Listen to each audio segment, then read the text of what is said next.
क्या जूते को सर पर रख सकते हैं? क्या रखेंगे? अपना जूता सर पे रखेंगी? वो कह रहा था कि पैर की जूती को क्या सर पर रखोगे?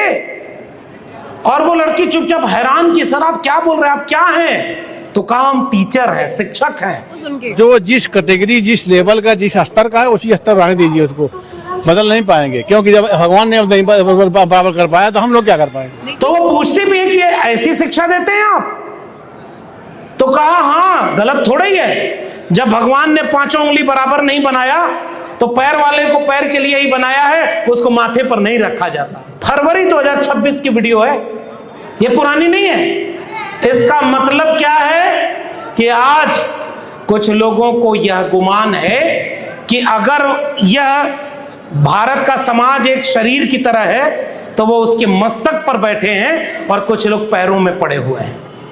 कि हजारों साल की न्याय और समता की लड़ाई में एक किताब इस देश को मिली जिसने यह तय किया था कि आने वाला भारत सबका बनेगा। उस किताब का नाम है भारत का संविधान। वहां तो we the people of India लिखा है ना, और आज हमको तोड़ करके मैं, तुम और वह में बांटा जा रहा है। और दिलचस्प बात यह देखिए कि जो बांटने वाला है वही कह रहा है बंटो मत। समझदार को इशारा काफी। बाबा साहब डॉक्टर अंबेडकर की अगुवाई में जो संविधान बना उसका पहला शब्द है we the people of India, यानी हम भारत के लोग, हम में सब बराबर हैं।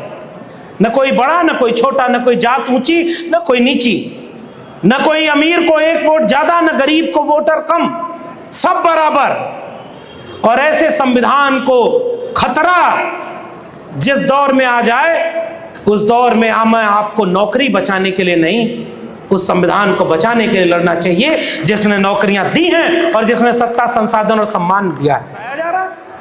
आज मैं आपसे पूछना चाहता हूं, जाति जनगणना हमारा मुद्दा क्यों है? क्योंकि हम जानना चाहते हैं इस देश में अगर 100 अरबपति हैं और इस देश में 90 आबादी SC ST OBC की है, तो इस देश के 100 अरबपतियों में 90 अरबपति SC ST OBC के हैं क्या?